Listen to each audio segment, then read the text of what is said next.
नमस्कार बच्चों, Simplify Academy के यूट्यूब चैनल पर आपका बहुत बहुत स्वागत है। And myself doctor Shikha Raghuvanshi and I am your biology educator at Simplify Academy. So बच्चों, हम लोगों ने अपना सेकंड चैप्टर क्लास 12 बायोलॉजी का स्टार्ट किया था, जो है अपना ह्यूमन रिप्रोडक्शन। इस चैप्टर में ऑलरेडी हम मेल रिप्रोडक्टिव सिस्टम को डिस्कस कर चुके हैं। आज की क्लास में हम लोग डिस्कस करने वाले हैं फीमेल रिप्रोडक्टिव सिस्टम। ठीक है, फीमेल रिप्रोडक्टिव सिस्टम आज पूरा का पूरा बच्चों फिनिश कर देंगे आज की क्लास में। चलिए शुरू करते हैं। देखिए, अगर हम लोग बात करते हैं बच्चों फीमेल रिप्रोडक्टिव सिस्टम की, जिस तरीके से हमने मेल रिप्रोडक्टिव सिस्टम को मेनली 2 टाइप्स के सेक्स ऑर्गन्स में डिस्कस किया था, ऐसे ही बच्चों यहां पर भी हमें देखने के लिए मिलता है। देखिए, फीमेल रिप्रोडक्टिव सिस्टम को भी बच्चों ब्रॉडली 2 टाइप के सेक्स ऑर्गन्स में हम लोग डिवाइड कर सकते हैं। ठीक है, अब जिस तरीके से मेल के सिस्टम में हमने पढ़े थे प्राइमरी सेक्स ऑर्गन्स, उसी तरीके से बच्चों हमें यहां पर भी देखने के लिए मिलते हैं प्राइमरी सेक्स ऑर्गन्स। और बच्चों, प्राइमरी सेक्स ऑर्गन को छोड़कर बाकी सभी के सभी ऑर्गन्स अपने कहलाते हैं सेकेंडरी सेक्स ऑर्गन्स। ठीक है, तो मेल के केस में हमने क्या पढ़ा था? मेल के केस में हमने ये डिस्कस किया था कि मैम जो प्राइमरी सेक्स ऑर्गन होता है वो होती है अपनी टेस्टिस। यहां पर बच्चों अगर हम फीमेल की बात करते हैं तो फीमेल के केस में जो प्राइमरी सेक्स ऑर्गन है वो है अपना ओवरी। ठीक है, क्या है यहां पर इसके एग्जाम्पल में आती है अपनी ओवरी।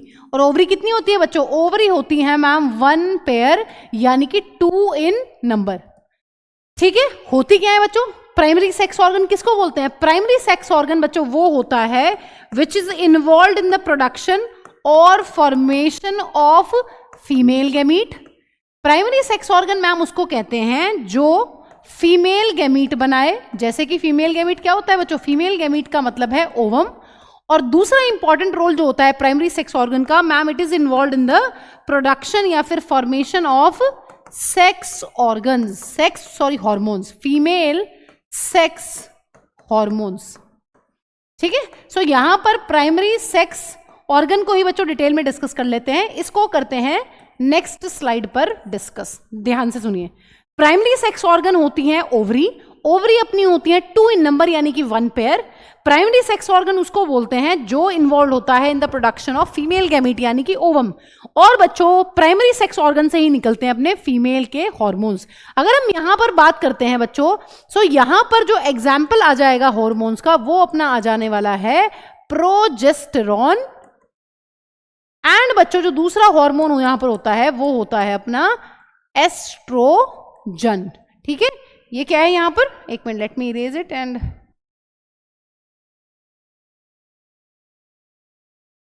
ये आर है एस्ट्रोजन। ठीक है, ये दोनों क्या कहलाते हैं बच्चों? इन दोनों को हम लोग बोलते हैं ओवेरियन हॉर्मोन्स, क्योंकि ये दोनों ओवरी से रिलीज हो रहे हैं, ओवेरियन हॉर्मोन्स। ठीक है, ये चीज हमें क्लियर होनी चाहिए। प्राइमरी सेक्स ऑर्गन यहां पर भी वही ऑर्गन है जो गैमीट को जन्म देता है और जो बनाता है सेक्स हॉर्मोन्स। सो बच्चों यहां पर अगर हम बात करते हैं प्रोजेस्टेरॉन एस्ट्रोजन की, प्रोजेस्टेरॉन और एस्ट्रोजन की नेचर भी होती है steroidal. So these hormones are steroid hormones. ठीक है, these hormones are also steroid hormones, जैसे कि हमने टेस्टोस्टेरोन के केस में पढ़ा था। ठीक है, इनकी जो नेचर होती है chemical nature, they are steroid in nature. So I hope ये चीज बिल्कुल ही अब क्लियर है कि प्राइमरी सेक्स ऑर्गन वो होता है जो गैमीट बनाता है और जो हॉर्मोन्स बनाता है। ठीक है, सो वहां पर टेस्टिस थी, यहां पर ओवरीज है। अब बात कर लेते हैं बच्चों हम सेकेंडरी सेक्स ऑर्गन्स की, कि मैम सेकेंडरी सेक्स ऑर्गन्स किसको बोलते हैं? देखिए, सेकेंडरी सेक्स ऑर्गन, देखिए बच्चों यहां पर भी हमारे पास बहुत सारे जो हैं सेकेंडरी सेक्स ऑर्गन्स हैं। और उसमें अपने कौन कौन आते हैं? उसमें अपने आते हैं ग्लैंड्स, डक्ट्स और एक्सटर्नल जेनिटेलिया। सो उसको एक बार अच्छे से लिख लेते हैं। देखिए कौन आएगा बच्चों? फीमेल एसेसरी डक्ट्स आ जाएंगी सेकेंडरी सेक्स ऑर्गन में, और एक्सटर्नल जेनिटेलिया, एक्सटर्नल जेनिटेलिया। ठीक है, और एक्सटर्नल जेनिटेलिया भी किसका आएगा बच्चों? वो भी आने वाला है यहां पर फीमेल एक्सटर्नल जेनिटेलिया, क्योंकि हम लोग फीमेल का रिप्रोडक्टिव सिस्टम डिस्कस कर रहे हैं। सो इट्स ऑब्वियस कि यहां पे सारे पार्ट्स किसके आने वाले हैं? फीमेल के। और जो लास्ट है बच्चों वो क्या है? वो है अपना फीमेल accessory glands. सो अभी तक जो हम पढ़ रहे हैं वो बिल्कुल हूबहू बच्चों क्या है, वो बिल्कुल सेम है जैसा कि हमें मेल के केस में देखने के लिए मिलता है कि जो रिप्रोडक्टिव सिस्टम होता है उसको ब्रॉडली दो कैटेगरीज में डिवाइड करते हैं सारे के सारे ऑर्गन्स को, प्राइमरी सेक्स ऑर्गन और secondary sex organ. Primary sex organ वो होता है जो गेमीट बनाए और जो हॉर्मोन्स बनाए. सेकेंडरी सेक्स ऑर्गन में अपने आ जाते हैं सारी की सारी डक्ट्स, अपनी ग्लैंड्स, और इसके अंदर आ जाता है बच्चों अपना एक्सटर्नल जेनिटेलिया. अब वन बाय वन बच्चों यहां पर लिख लेते हैं पहले एक फ्लो चार्ट की फॉर्म में कंप्लीटली, और फिर इनको एक एक करके हम लोग डिस्कस करने वाले हैं इस पूरे के पूरे लेक्चर में. देखिए अगर डक्ट्स की बात करते हैं बच्चों तो यहां पर अपनी डक्ट है, फर्स्ट डक्ट जो है वो है फैलोपियन ट्यूब्स. Fallopian tubes. और इनका दूसरा नाम क्या होता है, इन्हीं का दूसरा नाम होता है oviducts. Oviducts and they are 2 in number. ठीक है, फेलोपियन ट्यूब कितनी होती है बच्चों, fallopian tube are 2 in number. दूसरी डक्ट कौन है बच्चों, दूसरी डक्ट है यहां पर यूट्रस. और यूट्रस कितने हैं बच्चों, यूट्रस इज 1 इन नंबर. उसके बाद बात करते हैं, उसके बाद आता है cervix. Cervix is also 1 in number. और बच्चों लास्ट जो डक्ट है वो है अपनी vagina. Vagina is also 1 in number. ठीक है, सो ये सारी बातें क्लियर होनी चाहिए कि कौन कौन सी डक्ट्स हैं और उनका कितना नंबर है. ठीक है, ये चीज आपको बिल्कुल ही क्लियर होनी चाहिए आज के लेक्चर में. देखिए अब बात कर लेते हैं बच्चों फीमेल एक्सटर्नल जेनिटेलिया की. अगर फीमेल एक्सटर्नल जेनिटेलिया की बात करते हैं तो यहां पर भी काफी सारे कंपोनेंट्स हैं, जैसे कि एक कंपोनेंट है यहां पर Mons pubis 1 in number. Okay, दूसरी चीज है बच्चों लेबिया मेजोरा. ये फ्लैशी फोल्ड्स हैं टिश्यू के. अभी हम डायग्राम बनाएंगे वहां पर समझने की कोशिश करेंगे. They are 2 in number, they are paired. इनके अंदर प्रेजेंट होते हैं स्मॉल फोल्ड्स ऑफ टिश्यू जिनको बोलते हैं बच्चों लेबिया माइनोरा. नाम से ही पता चल रहा है, मेजोरा मतलब बड़े, माइनोरा मतलब छोटे. They are also paired, they are also 2 in number. ठीक है, अगर आगे और बात करते हैं बच्चों तो इसके अंदर हमें पढ़ना है क्लीटोरिस. और बच्चों जो 5th कंपोनेंट एक्सटर्नल जेनिटेलिया का यहां पर इंपॉर्टेंटली डिस्कस करना है वो है हाइमेन. हाइमेन पर अभी रिसेंटली क्वेश्चन आया है, काफी इंपॉर्टेंट है बच्चों, इस पर काफी क्वेश्चन आ रहे हैं. ठीक है, नीट के अंदर. चलिए अब बात कर लेते हैं बच्चों फीमेल असेसरी ग्लैंड्स की. देखिए ग्लैंड्स तो बहुत सारी हैं बट हमारी एनसीईआरटी एक ही ग्लैंड को यहां पर डिस्कस करती है, सो हम भी उसी को लिखने वाले हैं, दैट इज मेमरी ग्लैंड. ठीक है, मेमरी ग्लैंड का क्या मतलब होता है, मेमरी ग्लैंड का मतलब है मैम ब्रेस्ट. और ब्रेस्ट का कितना नंबर है बच्चों, ब्रेस्ट आर 1 पेयर यानी कि 2 इन नंबर.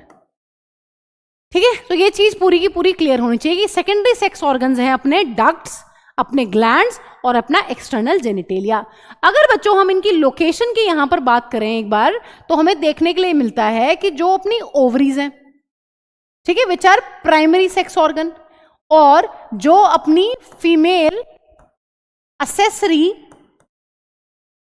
डक्ट्स हैं, और बच्चों तीसरी इंपॉर्टेंट चीज जो अपना एक्सटर्नल जेनिटेलिया है फीमेल का, एक्सटर्नल जेनिटेलिया.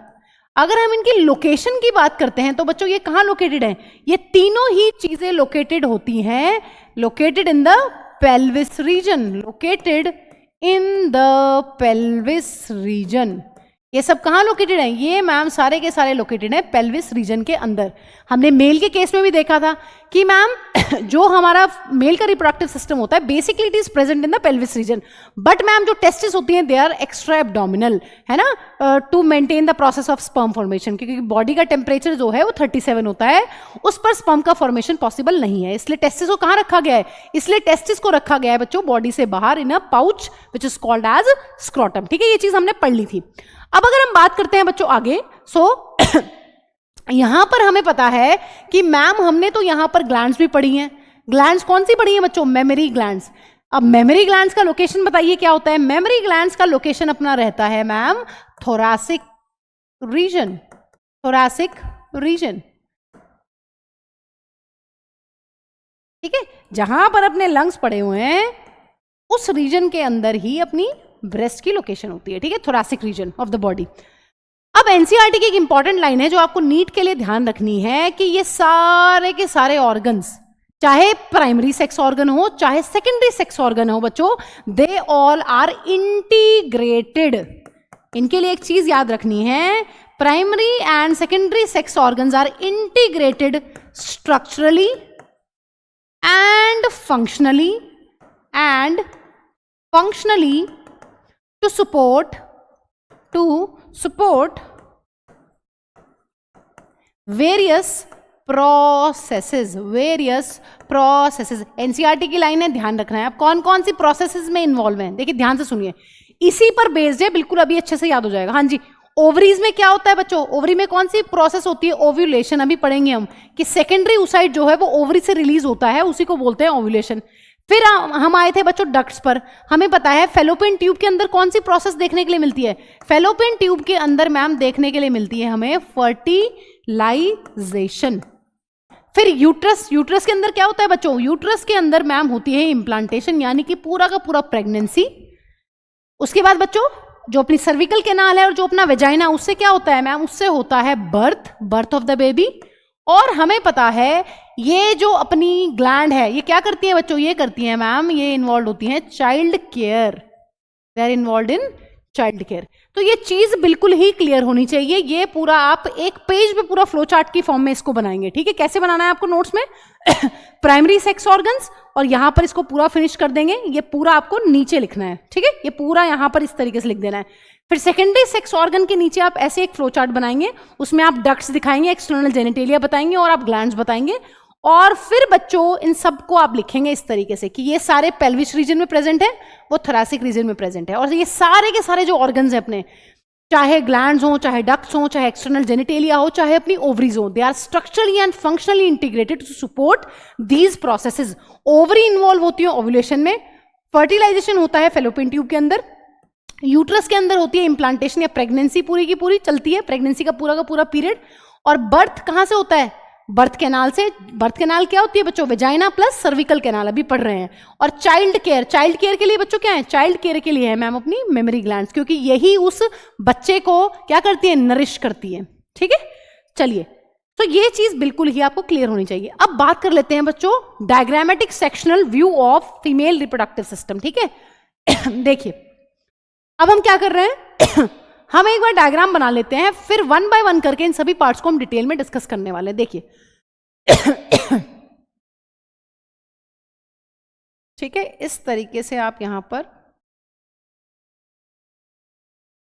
ये मैं यूट्रस से स्टार्ट किया मैंने, ठीक है। ये क्या है, ये यूट्रस की वॉल है। अब मैं फेलोपियन ट्यूब बना रही हूं, पहले ध्यान से सुनिए। फेलोपियन ट्यूब का जो फर्स्ट पार्ट होता है बच्चों, जो यूट्रस की तरफ होता है, वो बहुत नैरो होता है।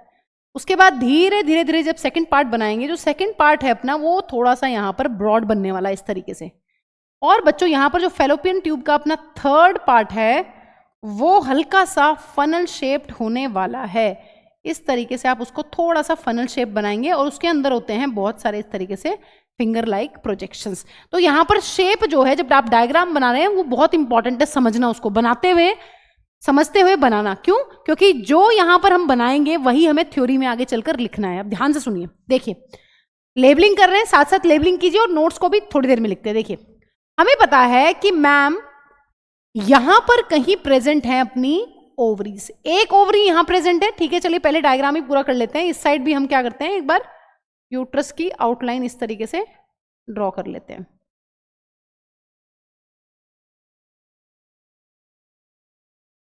ठीक है।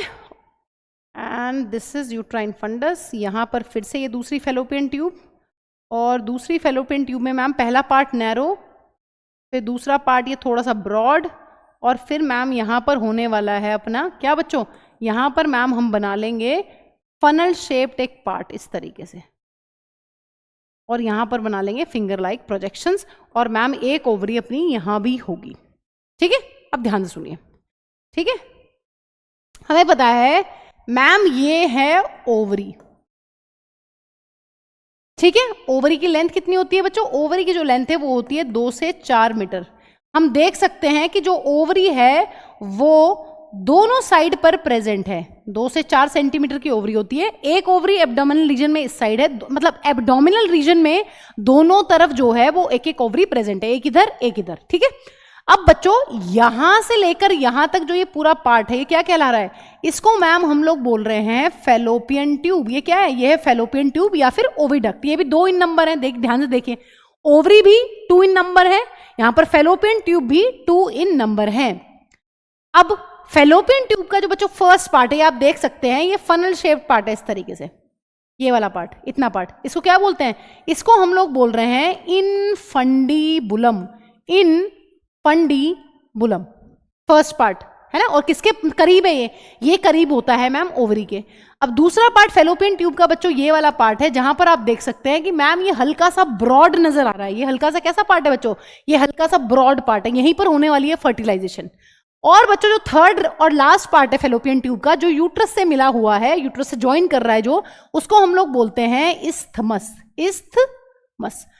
तो हमें ये चीज क्लियर होनी चाहिए कि ओवरी के पास वाला फेलोपियन ट्यूब का जो पार्ट है दैट इज इनफंडिबुलम, दूसरा पार्ट जो ब्रॉड पार्ट है जहां पर फर्टिलाइजेशन होता है दैट इज एम्पुला, और लास्ट पार्ट है जो यूट्रस के पास है फेलोपियन ट्यूब का पार्ट, उसको हम लोग बोलते हैं इस्थमस। वो नैरो होता है, उसका ल्यूमेन काफी नैरो है, ठीक है, और लास्ट पार्ट है, ठीक है। अब आ जाते हैं यूट्रस पे। ये क्या है बच्चों, ये पूरा का पूरा जो है इन्वर्टेड पियर शेप का दिख रहा है, उल्टी नाशपाती जैसा दिख रहा है, ये क्या है बच्चों, ये पूरा का पूरा पार्ट मैम अपना है यूट्रस, ठीक है, ये पता होना चाहिए यूट्रस।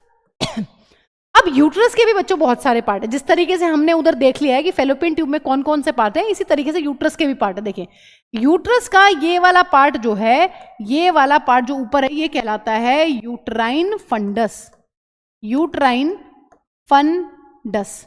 ये बीच वाला जो पोर्शन है जो बच्चों खाली पोर्शन है, ये क्या है, ये कहलाता है यूट्राइन कैविटी। ये क्या है बच्चों, ये है यूट्राइन कैविटी, यूट्रस की कैविटी है, ये खाली जगह है, ठीक है। हम सिर्फ इधर इधर लेबल करेंगे क्योंकि हमें ये चीज अंडरस्टूड है। ये इस्थमस है, ये एम्प्यूला है, ये फिर से इनफंडिबुलम है, ये फिंगर लाइक प्रोजेक्शंस क्या है बच्चों, ये फिंगर लाइक प्रोजेक्शंस अपनी होती हैं फिमरी, फिमरी। ये बेसिकली सेकेंडरी oocyte को कलेक्ट करने में काम आती हैं, तो ये बात आपको पता होनी चाहिए। ये इधर भी सेम ही लेबलिंग हो जाएगी बच्चों, है ना, ठीक है।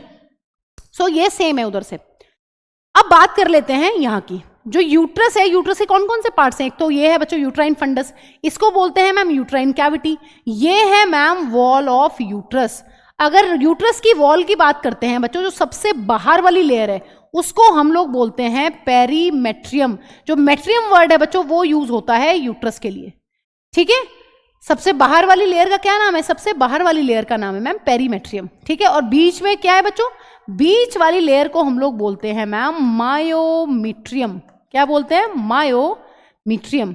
और बच्चों ये वाली लेयर जहां पर बहुत सारी ग्लैंड्स प्रेजेंट हैं, ठीक है, जो ग्लैंडुलर लेयर है उसको क्या बोलते हैं, उसको बोलते हैं मैम एंडोमीट्रियम। सो जो वॉल है बच्चों यूट्रस की वॉल में 3 लेयर्स हैं। बाहर वाली पेरीमेट्रियम जो बहुत थिन होगी, मेम्ब्रेनस होगी बिल्कुल, ठीक है। जो बीच वाली लेयर है वो कैसी है बच्चों, वो थिक होगी, वो स्मूथ मसल्स की बनी हुई है। उसी के अंदर हमें कॉन्ट्रैक्शंस देखने के लिए मिलती हैं जब चाइल्ड की डिलीवरी होती है।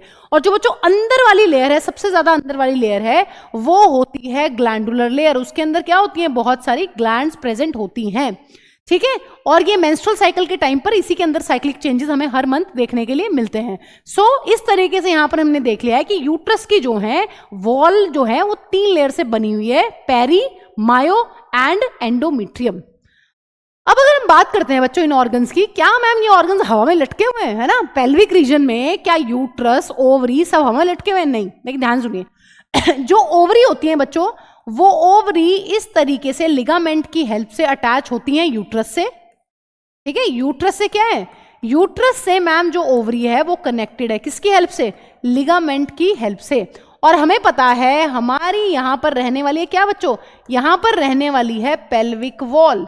पेल्विक रीजन और बॉडी वॉल भी तो होगी, है ना। ये क्या है हमारी, ये बॉडी वॉल है जो अंदर की तरफ इस बॉडी वॉल से, देखिए थोड़ा सा डायग्राम वियर्ड बन जाएगा बट मैं आपको समझाना चाह रही हूं कि जो ओवरीज हैं वो यूट्रस से भी कनेक्टेड है लिगामेंट की हेल्प से, और जो हमारी बॉडी की वॉल है पेल्विक वॉल, उससे भी ओवरीज जो हैं वो अपनी कनेक्टेड हैं लिगामेंट की हेल्प से। तो ओवरीज जो है वो हवा में नहीं लटकी हुई हैं, वो इस तरीके से कनेक्टेड है। इसी तरीके से बच्चों अगर यूट्रस की बात करते हैं तो जो यूट्रस है वो भी पेल्विक वॉल से कनेक्टेड है, ठीक है। ये यूट्रस जो है ये भी क्या है, ये भी अपनी पेल्विक वॉल से कनेक्टेड है, ठीक है। हवा में कुछ नहीं लटका हुआ है यहाँ पर। इसकी लेंथ अगर बात करते हैं, अगर फेलोपियन ट्यूब की लेंथ की बात करते हैं तो ये 10 से 12 सेंटीमीटर होती है, और अगर ओवरी की लेंथ की हमने बात करी है उसकी डायमेंशन है 2 to 4 सेंटीमीटर। तो ये सारी चीजें हमें डायग्राम में पता होनी चाहिए। अब अगर बात करें बच्चों नीचे वाले पोर्शंस की, ये क्या है, ये वाला पोर्शन होता है जो बच्चों बॉटम मोस्ट पोर्शन होता है यूट्रस का, उसको बोलते हैं सर्विक्स। और ये बीच की जो कैनाल है ये कहलाती है अपनी सर्विकल कैनाल, सर्विकल कैनाल। और सर्विकल कैनाल से सबसे नीचे वाला पोर्शन है बच्चों ये कहलाता है वेजाइना, वेजाइना। सो आपको ये डायग्राम बिल्कुल ही क्लियर होना चाहिए। वन बाय वन करके इन सबकी थ्योरी लिखने वाले हैं। 2 ओवरी मिलती हैं, ओवरी जो है वो कनेक्टेड है लिगामेंट से, यूट्रस से भी कनेक्टेड है और अपनी बॉडी वॉल जो है पेल्विक वॉल उससे भी कनेक्टेड है।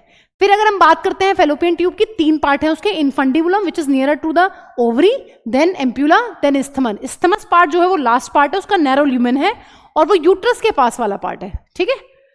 फिर यूट्रस की बात करिए, यूट्रस में यूट्राइन फंडस है, ये ऊपर वाला पार्ट, ठीक है। ये बीच की जो कैविटी है, जो खाली जगह, ये क्या है बच्चों, ये है uterine cavity.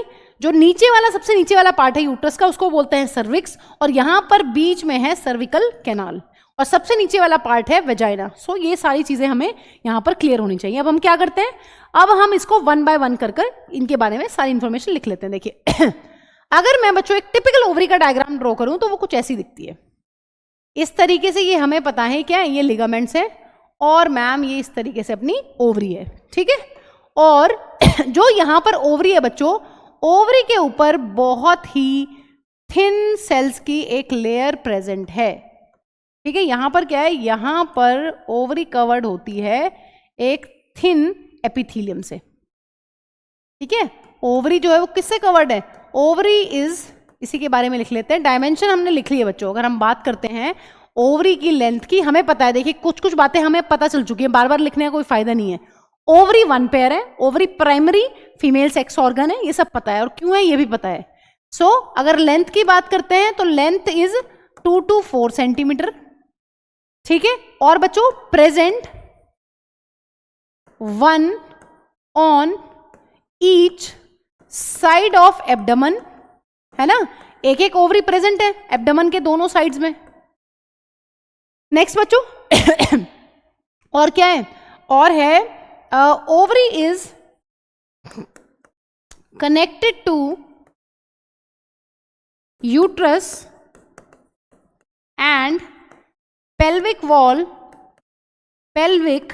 wall by what, with the help of ligaments। तो ये चीज हमें पता होनी चाहिए। अब नेक्स्ट इसकी बात कर लेते हैं, है ना बच्चों। नेक्स्ट पॉइंट क्या हो जाएगा, ovary is covered by thin epithelium, thin epithelium. क्या बोलते हैं बच्चों इसको, इसको हम लोग बोलते हैं जर्मिनल एपिथीलियम, ठीक है। चलिए अब डायग्राम देख लेते हैं बच्चों। तो इतनी चीजें हमें ऑलरेडी पता है। देखिए अब ये क्या है बच्चों, ये वाला पार्ट है लिगामेंट, है ना, लिगामेंट से अटैच्ड है, तो ये वाला पोर्शन हो गया अपना लिगामेंट्स। ये क्या हो गई बच्चों, ये सबसे ऊपर हो गई है मैम बाहर वाली लेयर, जिसको बोल रहे हैं जर्मिनल एपिथीलियम। देखिए जर्मिनल एपिथीलियम के अंदर बच्चों जो भी कुछ प्रेजेंट है, यहां से यहां तक जो भी चीजें प्रेजेंट है, उसको क्या बोल रहे हैं, उसको हम बोल रहे हैं ओवेरियन स्ट्रोमा, ओवेरियन स्ट्रोमा। और ये ओवेरियन स्ट्रोमा जो है, इसको 2 पार्ट्स में डिवाइड किया जाता है। हमें पता है सेंट्रल वाला जो पोर्शन होता है उसको मैम हम लोग बोलते हैं मेड्यूला, और बाहर वाले को हम लोग बोलते हैं कॉर्टेक्स। ये चीज हमें पता है। हम सभी ऑर्गन्स को बेसिकली इसी तरीके से डिफाइन करते हैं कि जो किसी भी ऑर्गन का जो पेरिफेरल वाला पार्ट होता है उसको कॉर्टेक्स बोलते हैं, जो अंदर वाला मिडिल पोर्शन होता है उसको हम मेडुला बोलते हैं। अब बच्चों अगर मेडुला की हम लोग बात करते हैं तो बेसिकली मेडुला के अंदर होती हैं ब्लड वेसल्स और नर्व्स वगैरह, लेकिन जो ये कॉर्टेक्स वाला पार्ट है बच्चों, इसको हम अभी डिटेल में डिस्कस करने वाले हैं। यहां पर होती है क्या बच्चों, यहां पर होते हैं बहुत सारे फॉलिकल डेवलप। तो फॉलिकल डेवलपमेंट जो है वो कॉर्टेक्स में होने वाली है, और मेडुला में मैम अपनी होती है ब्लड वेसल्स और नर्व्स। सो इस चीज को हम लोग थोड़ा सा डिटेल में यहां पर लिख लेते हैं, ठीक है। हमने यहां पर नोट्स में इस चीज के बारे में लिख लिया है। अब 2-3 और पॉइंट्स बच्चों यहां पर नोट करिए।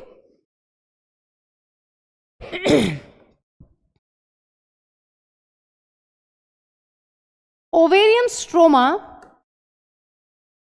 is enclosed by germinal epithelium, है ना। या हम ऐसा लिख सकते थे कि जो ये थिन एपिथीलियम है ये किसको एनक्लोज कर रही है, इसके अंदर जितनी भी चीजें हैं वो कहला रही हैं ovarian stroma. Ovarian stroma is divided into 2 parts, outer या बाहर वाला, पेरीफेरल, इसको क्या बोल रहे हैं बच्चों, पेरीफेरल को मैम बोल रहे हैं कॉर्टेक्स, जिसके अंदर हमें देखने के लिए मिलने वाली है फॉलिकल डेवलपमेंट। हम अभी देखेंगे कि प्राइमरी फॉलिकल बनेगा, फिर सेकेंडरी फॉलिकल, फिर टर्शरी फॉलिकल, फिर बनेगा यहाँ पर ग्राफियन फॉलिकल, और फिर फाइनली सेकेंडरी oocyte जो है वो बाहर निकल जाएगा एग से। और बच्चों इनर वाले को क्या बोलते हैं? इनर पार्ट जो होता है मैम इस ओवेरियन स्ट्रोमा का, उसको हम लोग बोलते हैं मेड्यूला। मेड्यूला। और मेड्यूला के अंदर क्या क्या देखने के लिए मिलती है? मेड्यूला के अंदर मैम होंगी अपनी ब्लड वेसल्स, मेड्यूला के अंदर ही मिलने वाली है हमें नर्व्स वगैरह वगैरह।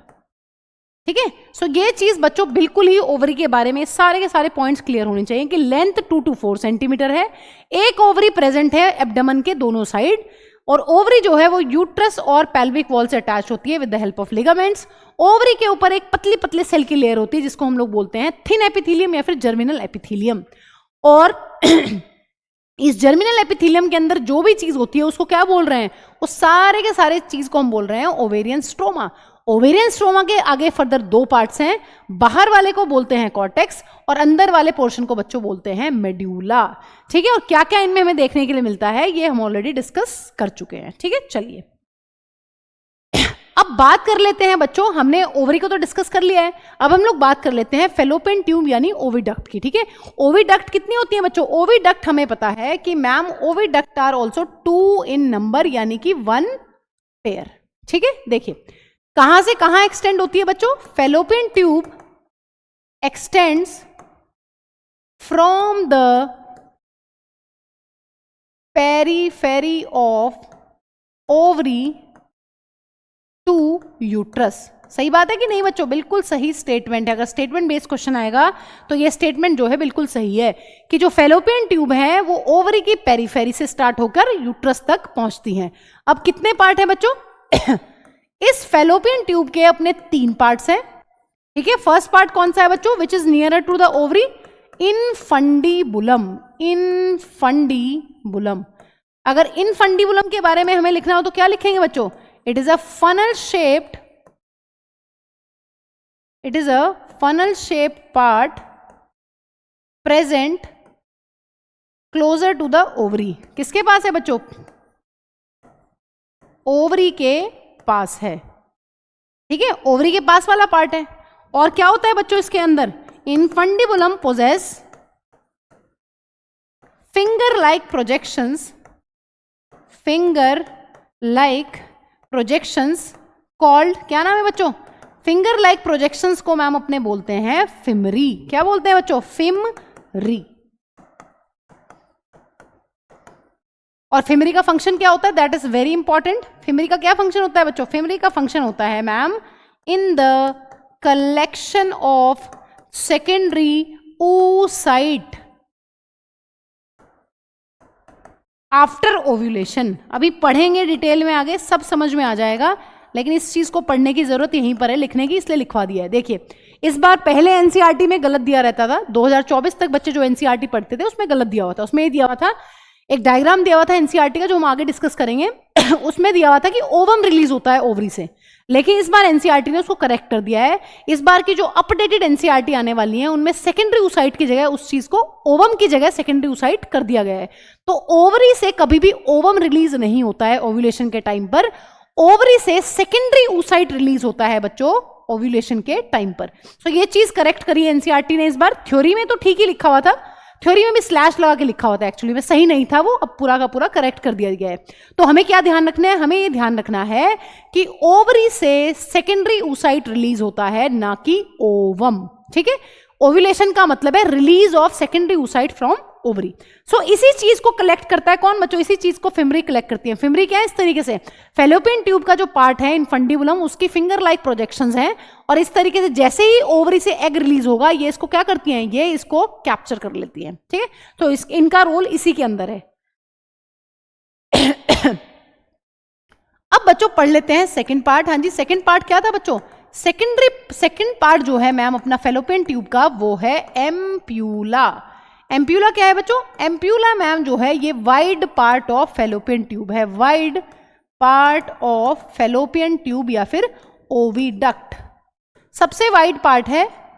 और बच्चों लास्ट पार्ट है अपना इस्थमस। इस्थमस, तो क्या क्या लिखेंगे इस्थमस के बारे में?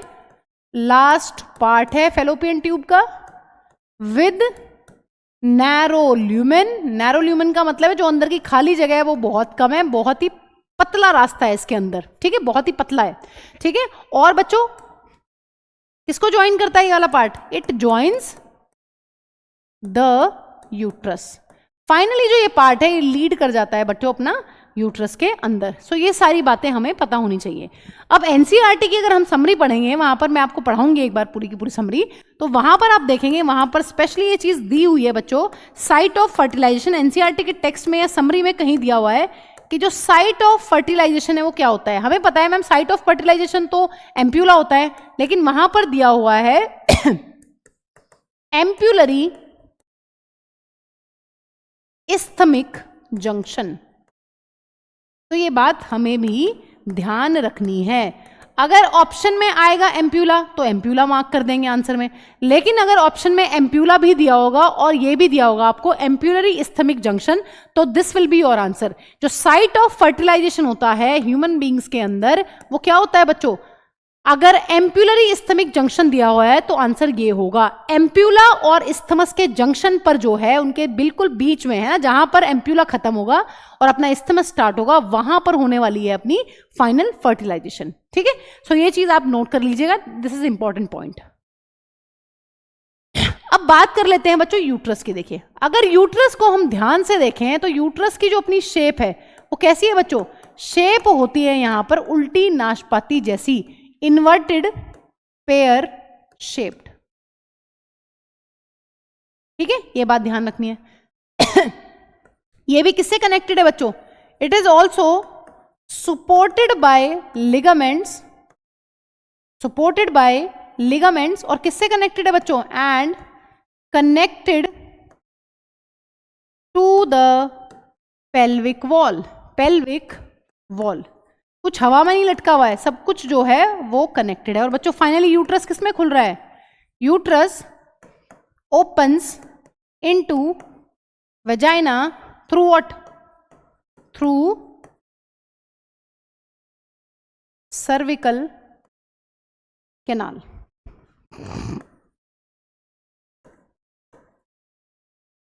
सो ये सारी बातें पता होनी चाहिए। देखो ये सारी थ्योरी जो है बहुत इजी थ्योरी है। क्यों? क्योंकि अगर आपको डायग्राम क्लियर है ना यहाँ पर, तो आपको इसको लिखने में कुछ दिक्कत आएगी नहीं। आपको पता है कि उल्टी नाशपाती जैसा बनाया हमने, तो बिल्कुल सही बात है। हमने वहां पर दिखाया है कि ये पेल्विक वॉल से लिगामेंट की हेल्प से कनेक्टेड है, तो इसमें भी कोई मुसीबत नहीं है। और हमें पता है कि जो यूट्रस है फाइनली वो वेजाइना में खुलता है जाकर with through what? Through cervical canal. So इसमें भी कोई दिक्कत नहीं है, है ना। So it's theory is very easy. एक बार डायग्राम अच्छे से बना लिया है तो थ्योरी में ज्यादा दिक्कत आने वाली नहीं है। अब बच्चों अगर हम बात करते हैं मैम यूट्रस की वॉल की, हमने यूट्रस के 3 पार्ट पढ़े हैं। सबसे टॉप वाला पार्ट जो है डोम शेप, वो क्या था बच्चों? वो है मैम यूट्राइन फंडस। यूट्रस की जो कैविटी है मैम उसको बोल रहे हैं यूट्राइन कैविटी। और मैम वॉल हमने पढ़ी थी वहां पर, है ना। और जो बॉटम मोस्ट पार्ट है यूट्रस का उसको बोलते हैं हम लोग सर्विक्स, ठीक है।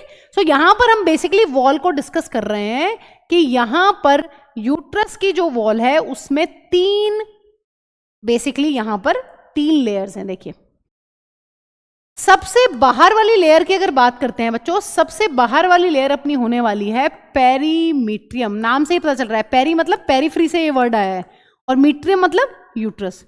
तो सबसे बाहर वाली जो वॉल की लेयर है वो है पेरीमीट्रियम। बीच वाली को क्या बोल रहे हैं बच्चों? बीच वाली को बोल रहे हैं मायोमीट्रियम, क्योंकि ये मसल्स की बनी हुई है। और सबसे अंदर वाली जो वॉल है बच्चों यूट्रस की, वो है अपनी एंडोमीट्रियम। हम सब डायग्राम में एक बार सब कुछ लेबल कर चुके हैं, अब हम सिर्फ और सिर्फ थ्योरी पर ध्यान दे रहे हैं, ठीक है। देखिए ये कैसी है बच्चों? मैम ये एक्सटर्नल है। मायोमीट्रियम कैसी है बच्चों? ये मिडल है। और ये कैसी है बच्चों? ये है मैम अपनी इनर। सो ये चीज हमें क्लियर है, ठीक है। दूसरी इंपॉर्टेंट चीज बच्चों, ये मोटी है या पतली है? It is thin. और ये मेम्ब्रेनस है, बिल्कुल बहुत ही ज्यादा पतली मेम्ब्रेन टाइप की, एकदम पन्नी टाइप की लेयर है, बहुत बहुत पतली, ठीक है। ये कैसी है बच्चों? It is thick layer. ये थिक लेयर है, किस चीज की बनी हुई है? It is a thick layer of smooth muscles. Thick layer of smooth muscles. हाँ जी, स्मूथ मसल्स के बारे में हम सब पढ़ चुके हैं, हमें बहुत पता है इनके बारे में। स्मूथ मसल्स जो होती है वो इनवॉलेंट्री होती है। सो इन्हीं के अंदर बच्चों हमें देखने के लिए मिलती हैं, दे undergo contractions during child birth या फिर डिलीवरी। डिलीवरी के टाइम पर इन्हीं मसल्स के अंदर जो है बहुत फास्ट कॉन्ट्रैक्शंस देखने के लिए मिलती हैं और बच्चा डिलीवर होता है। ठीक है, अगर बात करते हैं बच्चों इनर वाली की, कैसी लेयर है मैम? जो इनर वाली लेयर है, वॉल है अपनी यूट्रस की, it is made up of glandular tissue. ठीक है, इसके अंदर क्या होती है बच्चों? इसके अंदर होती हैं बहुत सारी ग्लैंड्स। और ये किसको लाइन करती है बच्चों? ये लाइन करती है ma'am, it lines the uterine cavity. Uterine cavity क्या है बच्चों? यूट्राइन कैविटी का मतलब है मैम यूट्रस के अंदर की खाली जगह, उसको लाइन कर रही है ऑफ कोर्स, है ना। एंडोमेट्रियम कहाँ थी बच्चों? एंडोमेट्रियम मैम जो सबसे अंदर थी और वो बहुत ही ग्लैंडुलर है, और वो जो यूट्रस के अंदर की जो खाली जगह है, कैविटी है, उसको लाइन कर रही है ऑफ कोर्स, क्योंकि अंदर की तरफ है। अब बच्चों इसका कहां पर रोल है? ये क्या करती है बच्चों? It undergoes cyclic changes. Endometrium में ही हमें साइक्लिक चेंजेस देखने के लिए मिलते हैं हर मंथ ड्यूरिंग मेंस्ट्रुएशन। ठीक है, ड्यूरिंग मेंस्ट्रुएशन। अगर आपको नहीं दिखेगा तो मैं मेंस्ट्रुएशन यहां लिख रही हूं, आई होप ये विजिबल होगा। ठीक है, लेट मी चेक। अंडरगोज, वैसे नीचे वाला भी दिख जाएगा, अंडरगोज मेंस्ट्रुएशन। ठीक है, लेट मी चेक, हाँ दिख रहा है। ठीक है, सो आपको ध्यान रखना है कि मायोमीट्रियम में कॉन्ट्रैक्शंस देखने के लिए मिलती हैं जब एक चाइल्ड की डिलीवरी होती है, चाइल्ड का बर्थ होता है। और एंडोमेट्रियम मैम वो लेयर है, वो वॉल है अपनी यूट्रस की सबसे अंदर वाली वो लेयर है जो मैम हर मंथ जो है इसके अंदर साइक्लिक चेंजेस देखने के लिए मिलते हैं। हर मंथ शेड ऑफ होती है और नई लेयर हर मंथ बनती है। ठीक है, सो ये सारी बातें बच्चों यूट्रस की वॉल्स के बारे में हमें पता होनी चाहिए। बिल्कुल क्लियर है, देखिए डायग्राम क्लियर है तो सब कुछ क्लियर है। ठीक है, सो डायग्राम को अच्छे से बनाइए समझ के, ताकि ज्यादा दिक्कत ना हो। देखिए अब बच्चों बात कर लेते हैं हम यहां पर फीमेल के एक्सटर्नल जेनिटेलिया की। देखिए फीमेल के एक्सटर्नल जेनिटेलिया को समझना भी कोई बहुत मुश्किल चीज नहीं है। एक बार इसका डायग्राम अच्छे से बना लेते हैं, लेबल कर लेते हैं, फिर थ्योरी लिख लेंगे, आसान है। देखिए इस तरीके से हम पीछे से स्टार्ट कर रहे हैं, पोस्टीरियर से। ठीक है, यहां पर क्या देखने के लिए मिलता है बच्चों? यहां पर होता है अपना इनस,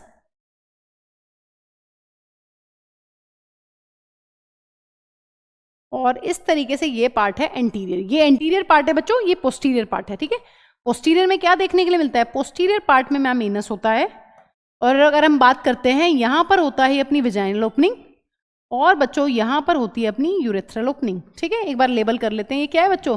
this is vaginal opening, and बच्चों ये है अपनी यूरेथ्रल ओपनिंग। ठीक है, सो ये पता होना चाहिए कि एंटीरियर में कौन सा है और पोस्टीरियर में कौन सा पार्ट यहां पर प्रेजेंट है। सो सबसे पीछे एनस, फिर वेजाइनल ओपनिंग, फिर यूरेथ्रल ओपनिंग। अब इनको कौन कवर कर रहा है बच्चों? इनको यहां पर कवर करने के लिए इस तरीके से होते हैं दो फोल्ड ऑफ स्किन। ठीक है, छोटे छोटे दो लिप लाइक स्ट्रक्चर्स प्रेजेंट होते हैं जो यहां पर यूरेथ्रल और वेजाइनल को कवर करते हैं। इसी तरीके से बच्चों यहां पर दो बड़े बड़े फोल्ड्स होते हैं टिश्यू के, जो बाहर की तरफ प्रेजेंट होते हैं। किसके? जो अंदर हमने छोटे छोटे लिप लाइक स्ट्रक्चर्स बनाए हैं बच्चों, इनके बाहर की तरफ प्रेजेंट है। ठीक है, अब हम बात कर लेते हैं मैम इनके नाम क्या है। देखिए अगर हम इनकी बात करते हैं, जो इमीडिएट कवर कर रहे हैं अपनी यूरेथ्रल ओपनिंग और वेजाइनल ओपनिंग को, इनको हम लोग बोलते हैं लेबिया माइनोरा। और जो बड़े बड़े लिप लाइक स्ट्रक्चर्स हैं बच्चों, इनको हम लोग बोलते हैं लेबिया मेजोरा। सो लेबिया मेजोरा की अगर बात करते हैं, दे आर 2 इन नंबर, और अगर लेबिया माइनोरा की बात करते हैं बच्चों, they are also 2 in number. ठीक है, अब अगर ऊपर की तरफ बढ़ते हैं, अगर एंटीरियरली देखते हैं हम फीमेल के एक्सटर्नल जेनिटेलिया को, तो यहां पर बहुत सारा फैटी टिश्यू होता है बच्चों। यहां पर क्या होता है? यहां पर मैम हमें देखने के लिए मिलता है बहुत सारा फैटी टिश्यू, और इस फैटी टिश्यू के ऊपर क्या होता है? इस फैटी टिश्यू के ऊपर मैम स्किन की कवरिंग होती है, प्लस यहां पर हमें देखने के लिए मिलते हैं प्यूबिक हेयर्स। इस पूरे पार्ट को बच्चों जो बना हुआ है एक फैटी टिश्यू से, इस पोर्शन को हम लोग बोलते हैं मॉन्स प्यूबिस। सबसे एंटीरियर साइड पर, सबसे एंटीरियर में, एंटीरियरली ये प्रेजेंट है। सो बच्चों यहां पर अगर हम फीमेल एक्सटर्नल जेनिटेलिया की बात करते हैं, अगर आप वो थ्योरी को रिकॉल करें तो हमने क्या क्या लिखा था? फीमेल एक्सटर्नल जेनिटेलिया के क्या क्या कंपोनेंट्स होते हैं? यहां पर जो पहला कंपोनेंट है अपना वो है मॉन्स प्यूबिस, दूसरा कंपोनेंट है लेबिया मेजोरा जो 2 इन नंबर है। उसके बाद आता है लेबिया माइनोरा जो ऑल्सो 2 इन नंबर है। और हमने वहां पर डिस्कस किया था कि मैम वेजाइना, ठीक है, और फिर हमने डिस्कस किया था एक 5th पार्ट जो है अपना हाइमेन, ठीक है। हाइमेन कहाँ है बच्चों? हाइमेन बेसिकली ये वेजाइनल ओपनिंग है, इसके ऊपर एक पार्शियल सी कवरिंग होती है, उसको हम लोग बोलते हैं हाइमेन, है ना। वेजाइना को कवर करने के लिए एक पार्शियली एक मेम्ब्रेन होती है जो पार्शियली कवर करती है बेसिकली वेजाइना को, ठीक है। सो ये चीज हमें ध्यान रखनी है। चलिए अब इसकी थ्योरी लिख लेते हैं बच्चों, ये आपको पूरा क्लियर होना चाहिए। ये फर्स्ट पार्ट है जो एंटीरियर मोस्ट पार्ट है, ये होता है मॉन्स प्यूबिस। यहां पर बहुत सारा फैट है, फैट के ऊपर स्किन की लेयर है, स्किन के ऊपर है बहुत सारे हेयर्स, और यहीं से अपने स्टार्ट होते हैं बच्चों, क्या यहीं से स्टार्ट हो रहे हैं अपने ये फोल्ड ऑफ टिश्यू, जिसको हम लोग क्या बोल रहे हैं, जिसको हम लोग बोल रहे हैं लेबिया मेजोरा। लेबिया मेजोरा के अंदर प्रेजेंट है लेबिया माइनोरा, और लेबिया माइनोरा के अंदर प्रेजेंट है क्या बच्चों? लेबिया माइनोरा के अंदर प्रेजेंट है अपनी vaginal opening and urethral opening.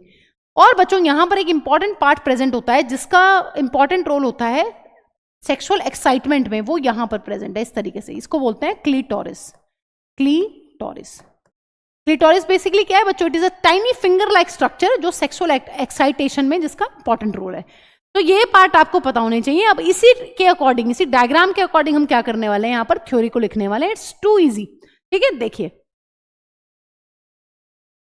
First हम लिख लेते हैं बच्चों मॉन्स प्यूबिस के बारे में कि मैम मॉन्स प्यूबिस है क्या। तो बच्चों अगर मॉन्स प्यूबिस की बात करते हैं, ये क्या है बच्चों? It is a cushion of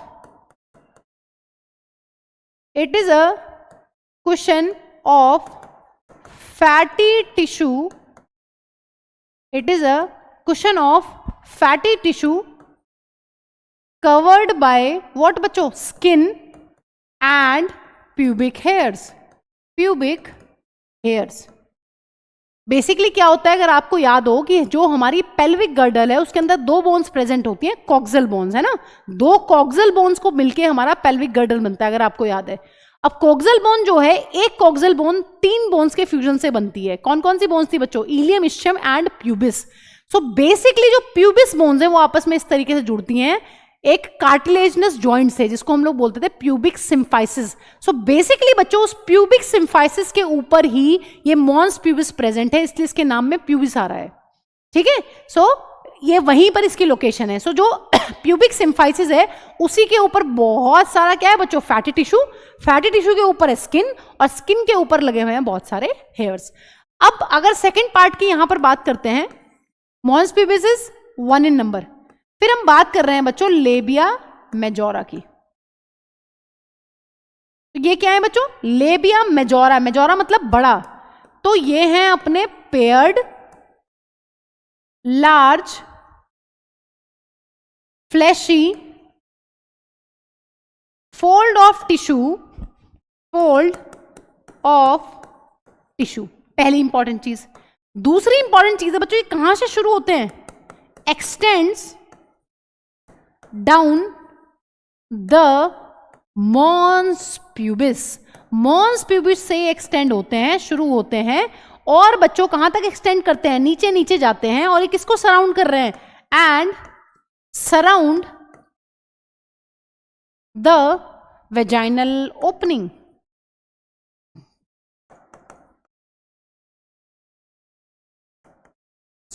एक एक वर्ड यहां पर इंपॉर्टेंट है बच्चों। लेबिया मेजोरा जो है वो 2 इन नंबर है, इसलिए लिखा है पेयर्ड।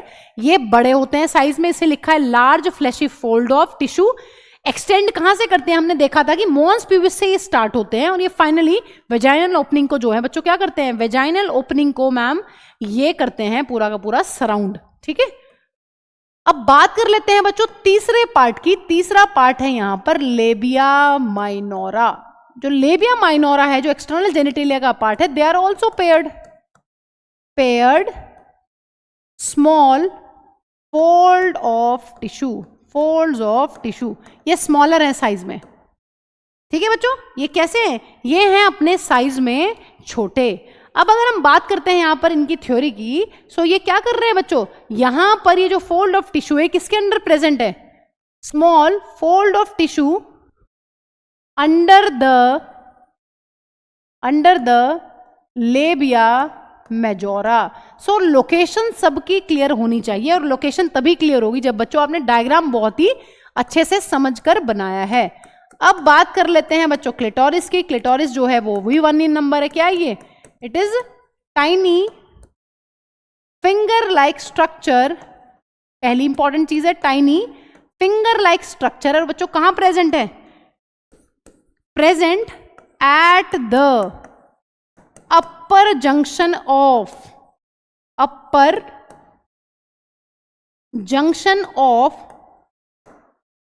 To labia minora. ठीक है, जो लेबिया माइनोरा है बच्चों उनके अपर जंक्शन पर ये क्या है? ये अपना प्रेजेंट है। और कहां है? Above the urethral opening. तो ये सब चीजें आपको बहुत ही क्लियर होनी चाहिए, और ये तभी क्लियर होंगी जब आपका डायग्राम बिल्कुल ही क्लियर है। क्लिटोरिस क्या है? ये मैम एक टाइनी, एक फिंगर लाइक स्ट्रक्चर है। कहां प्रेजेंट है? ये मैम प्रेजेंट होता है इस तरीके से, ये अपने लेबिया माइनोरा है।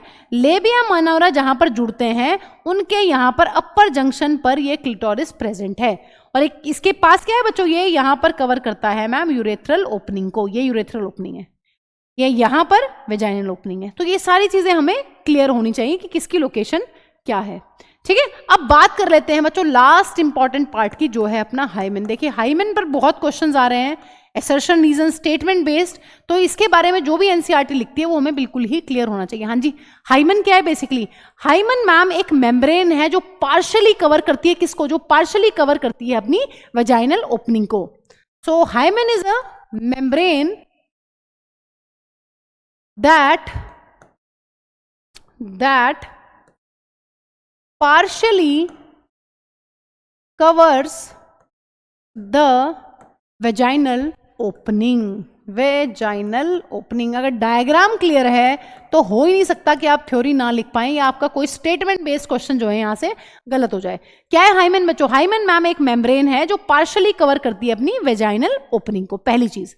दूसरी इंपॉर्टेंट चीज क्या है बच्चों? It is often torn. देखिए इसके बारे में थोड़ा सा पहले समझ लेते हैं फिर लिखते हैं। वैसे इसमें ऐसी कोई चीज नहीं है जो आप पढ़ के नहीं समझ पाएंगे। देखिए कॉमनली होता ही है बच्चों, जो हाइमेन अपनी ब्रेक होती है वो फर्स्ट सेक्सुअल इंटरकोर्स पर होती है, बट ऐसा बिल्कुल भी जरूरी नहीं है। कई बार क्या होता है बच्चों आप बहुत ज्यादा हैवी एक्सरसाइज करते हैं, जैसे बहुत सारे स्पोर्ट्स ऐसे होते हैं जैसे हॉर्स राइडिंग है ना, और साइकिलिंग। और क्या होता है बहुत बार आपकी वेजाइनल टेम्पोन के इंसर्शन की वजह से भी जो है अपनी हाइमेन जो है ब्रेक हो जाती है। और बच्चों कई बार ऐसा भी देखा गया है कि किसी फीमेल का जो है सेक्सुअल इंटरकोर्स वो हो चुका है फर्स्ट, लेकिन उसकी हाइमेन जो है अभी तक ब्रेक नहीं हुई है। उन लोग को फिर सर्जिकली हॉस्पिटल में जाकर अपनी हाइमेन को ब्रेक करवाना पड़ता है। तो बेसिकली ऐसा माना जाता है कि ऑफन तो यही होना चाहिए। क्या होता है? It is often torn during first sexual intercourse. अक्सर तो यही देखा गया है कि फर्स्ट सेक्सुअल इंटरकोर्स जो होता है, कोइटस जो होता है, तभी जो है ये हाइमेन अपनी ब्रेक होती है। बट ऐसा जरूरी नहीं है, कई बार ये टॉर्न हो भी सकती है और ये टॉर्न नहीं भी होती है। सो प्रेजेंस और एब्सेंस ऑफ जो हाइमेन है it is not a reliable indicator of virginity. ठीक है, यहां पर इस चीज को हमें ध्यान देना पड़ेगा। So it is also broken by, कैसे कैसे टूट सकती है बच्चों, यहां पर ये इंपॉर्टेंट लाइन है सारी की सारी। It is also broken by, किस किस तरीके से टूट सकती है? या तो एकदम से झटका लग जाए, सडन फॉल और जोल्ट, ठीक है, इसकी वजह से भी टूट सकती है। या फिर इंसर्शन ऑफ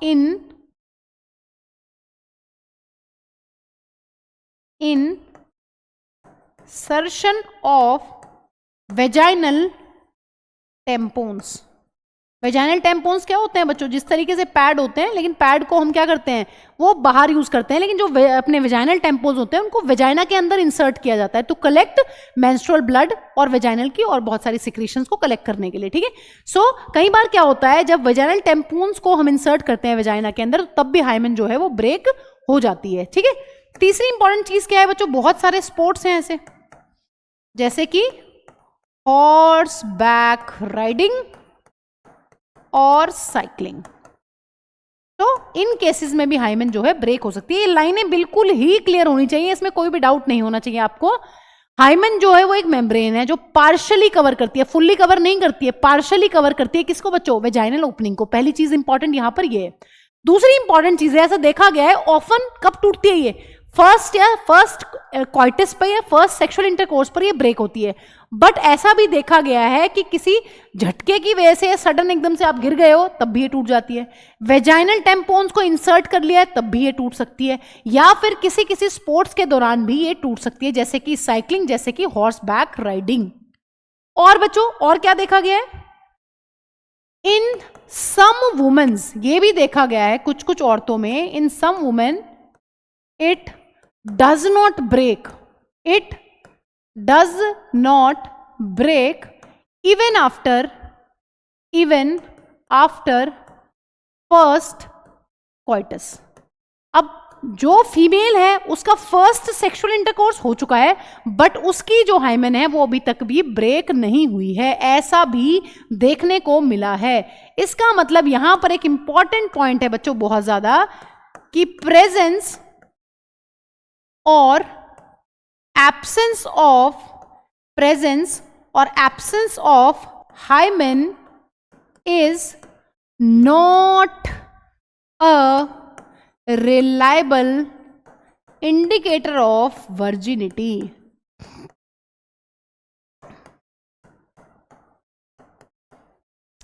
और सेक्सुअल इंटरकोर्स।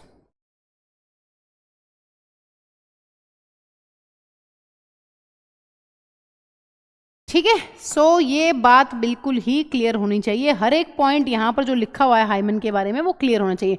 सो हाइमन का प्रेजेंट और एब्सेंट होना जो है वो एक रिलायबल इंडिकेटर नहीं है वर्जिनिटी का या फिर सेक्सुअल इंटरकोर्स का। ठीक है बच्चों, सो ये चीज हमें बिल्कुल ही पता होनी चाहिए। सेक्सुअल इंटरकोर्स या फिर हम लिख सकते हैं यहां पर sexual experience. Done, okay. So चलिए अब चलते हैं बच्चों अपने लास्ट टॉपिक पे, जो है अपना यहां पर मेमोरी ग्लैंड। देखिए, अगर हम मेमोरी ग्लैंड की बात करते हैं तो हमें पता है कि मैम मेमोरी ग्लैंड क्या है बच्चों? मेमोरी ग्लैंड कहलाती है मैम ब्रेस्ट्स। और ये कितनी होती है बच्चों? ये होती है अपनी 1 पेयर, यानी कि 2 इन नंबर। कहां प्रेजेंट है? थोरैसिक रीजन में मैम ये प्रेजेंट है। देखिए, मैमल्स की प्रॉपर्टी होती है बच्चों मेमोरी ग्लैंड्स का होना, मैमल्स की प्रॉपर्टी है, ठीक है, यूनिक फीचर है। इसका मतलब मेल और फीमेल दोनों में हमें मेमोरी ग्लैंड्स मिलती हैं, लेकिन जो फंक्शनल मेमोरी ग्लैंड्स होती हैं, जो मिल्क सिक्रीटिंग ग्लैंड्स होती हैं, जो मिल्क सिक्रीट करेंगी, वो सिर्फ फीमेल्स का फीचर है। ठीक है, सो यहां पर एक इंपॉर्टेंट पॉइंट ये है, functional mammary glands, functional mammary glands is a unique feature of females।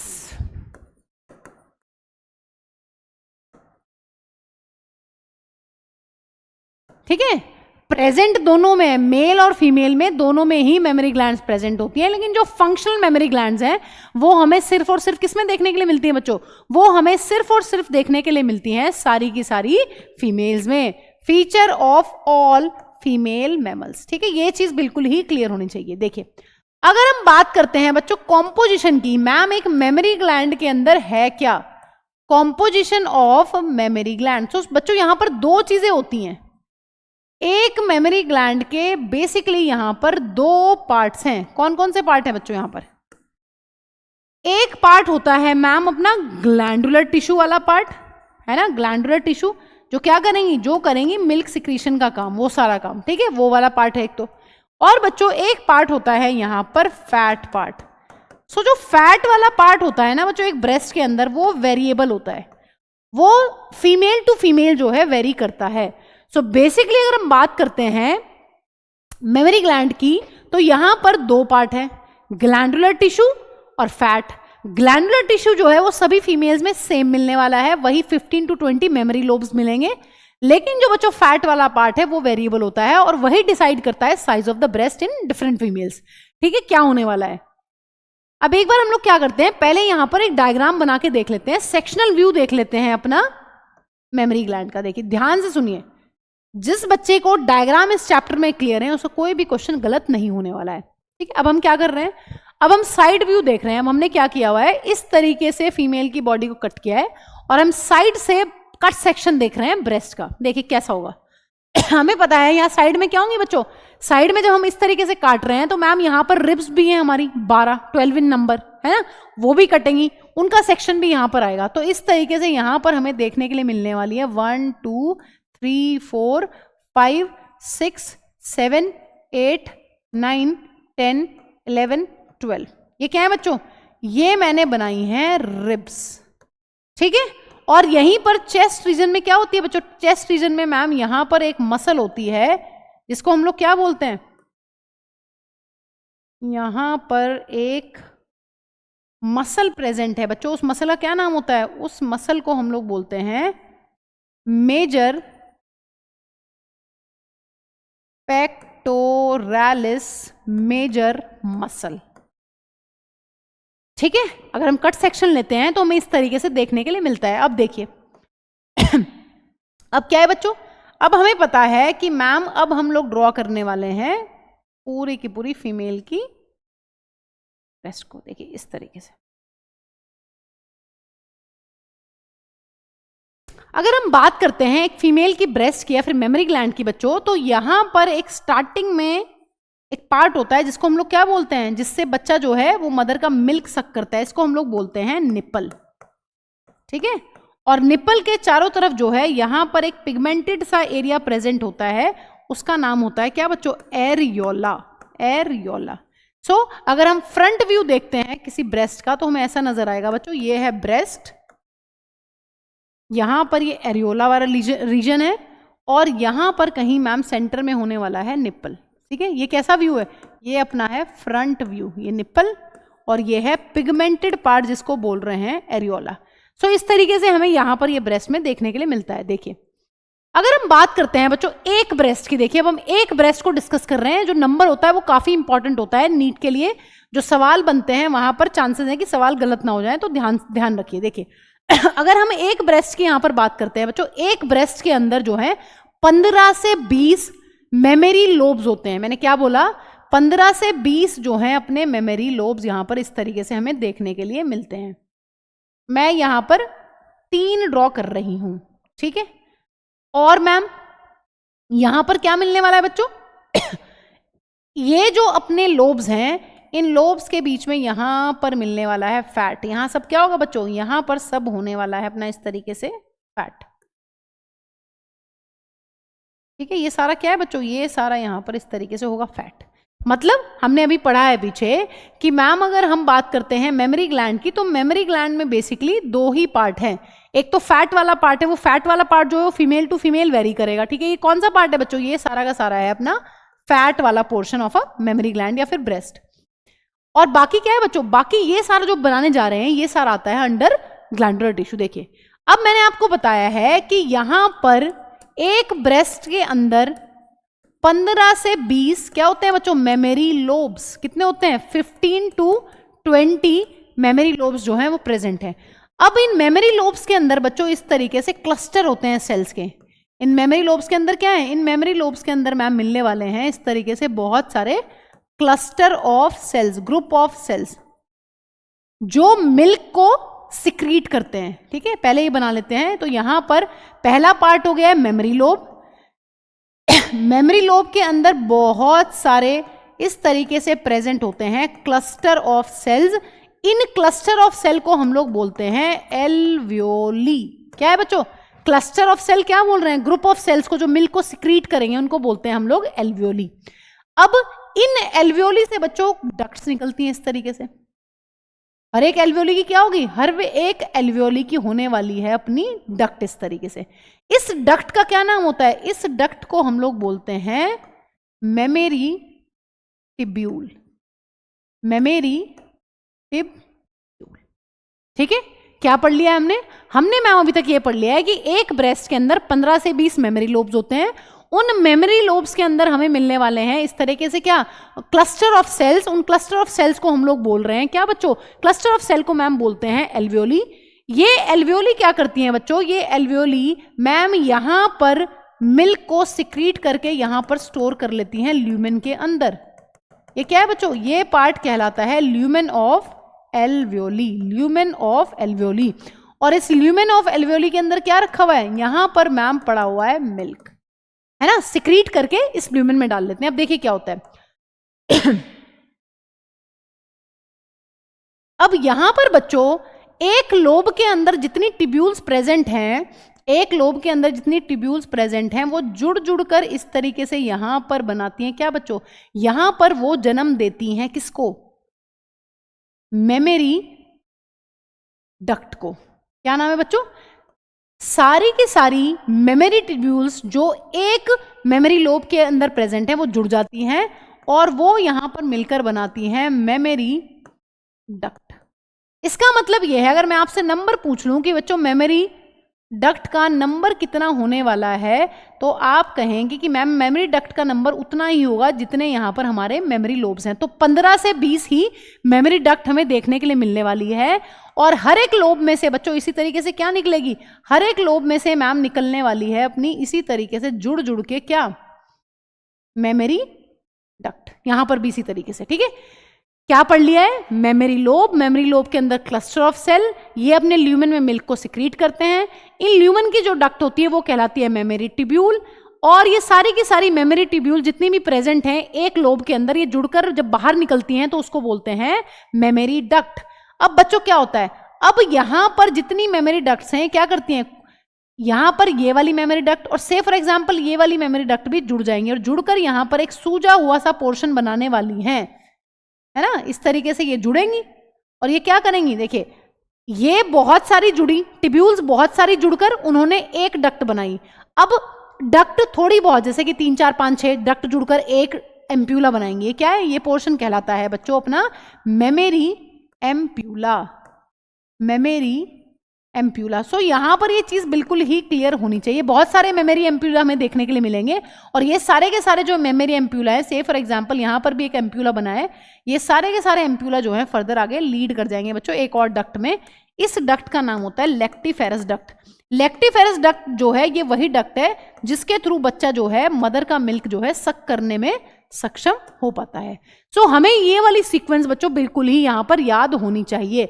अब मैं आपको यहां पर एक ट्रिक देती हूं इसको याद करने की, लाट दाल, है ना, sequence. It's funny but it will help you to remind the sequence of the ducts, ठीक है। लाट दाल, लाट दाल का क्या मतलब बच्चों, mammary lobe, alveoli, mammary tubule का T, and then mammary duct का डी, एंड देन एम्प्यूला का ए, एंड लास्ट है बच्चों अपना लेक्टिफेरस डक्ट का एल, ठीक है। सो आपको ये ध्यान रखना है, ये सीक्वेंस आपको होप अभी याद हो जाएगी, ठीक है। इस ट्रिक से आपको ये पक्का से याद हो जाने वाली है।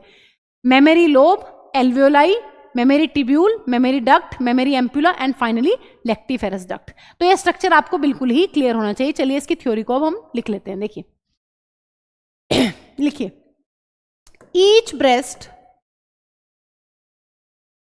consist of 15 to 20 memory lobes, 15 to 20 memory lobes, in which cluster of cells called alveoli are present. ये एल्वियोली क्या करते हैं बच्चों, एल्वियोली क्या करते हैं, alveoli secrete milk into the lumen of alveoli, ठीक है। मिल्क को कहां सिक्रीट करके स्टोर कर देते हैं बच्चों, मिल्क को मैम ये सिक्रीट करके स्टोर कर देते हैं एल्वियोली के ल्यूमेन के अंदर। अब क्या होता है बच्चों, उसके बाद क्या होगा, उसके बाद मैम यहां पर बनने वाली हैं अपनी टिब्यूल्स और ये टिब्यूल्स को मिल्क को लेके जाने वाली हैं बाहर। So alveoli opens into mammary tubule, mammary tubule. लाट दाल, लाट दाल याद रखना है, क्या था, लोब, एल्वियोली, फाइनली टिब्यूल। अब क्या लिखेंगे बच्चों? अब मैम नेक्स्ट लिखेंगे all the mammary tubules of a mammary lobe, एक मेमोरी लोब की जितनी भी मेमोरी ट्यूब्यूल्स हैं, they joins to form all the memory tubules of a memory lobe joins to form a what? Memory duct. एक memory duct निकलेगी एक lobe में से। और बच्चों फिर क्या होगा? लास्ट यहां पर होने वाला है कि ma'am several mammary ducts fuse to form mammary ampulla. ठीक है, ये क्या बना देंगे? ये बना देते हैं मैम एम्प्यूला। और फाइनली जो एम्प्यूला है वो अपना किस में लीड करता है? विच इज कनेक्टेड टू, ये जो एम्प्यूला है किससे कनेक्टेड है बच्चों? This ampulla is connected to lactiferous duct. This ampulla is connected to lactiferous duct through which child or baby can suck milk. ठीक है, बेबी जो है वो इस लेक्टिफेरस डक्ट से क्या कर सकता है? मिल्क को सक कर सकता है। सो बच्चों आपको डायग्राम बिल्कुल ही क्लियर होने चाहिए, जो ट्रिक्स मैंने दिए हैं वो क्लियर होनी चाहिए। आपका ऐसा हो नहीं सकता कि नीट में सवाल गलत हो जाए। मेमोरी लोब, फिर ग्रुप ऑफ सेल्स को क्या बोल रहे हैं जो मिल्क सिक्रीट करते हैं? एल्वियोली, फिर मेमोरी ट्यूब्यूल, बहुत सारी जितनी भी मेमोरी ट्यूब्यूल्स हैं एक लोब की वो जुड़कर क्या बनाती हैं? Memory duct. इसका मतलब एक लोब से बाहर कौन निकलेगा? एक लोब से बाहर निकलेंगी मेमोरी डक्ट। और बहुत सारी मेमोरी डक्ट जो है अलग अलग लोब्स की वो जुड़कर बनाती है मेमोरी एम्प्यूला। और फाइनली आ जाती है बच्चों अपनी कौन सी डक्ट? फाइनली मैम आ जाती है अपनी लेक्टिफेरस डक्ट, जिससे मिल्क जो है वो बाहर सक किया जा सकता है। सो ये चीज आपको बिल्कुल ही क्लियर होनी चाहिए। आई होप आपको ये टॉपिक अब बिल्कुल ही समझ आ गया है। सो अगर आपको अच्छा लगा है बच्चों लेक्चर, सो प्लीज बताइए हमें, ताकि हम और मोटिवेट हों आपके नए नए लेक्चर्स बनाने के लिए। थैंक्स।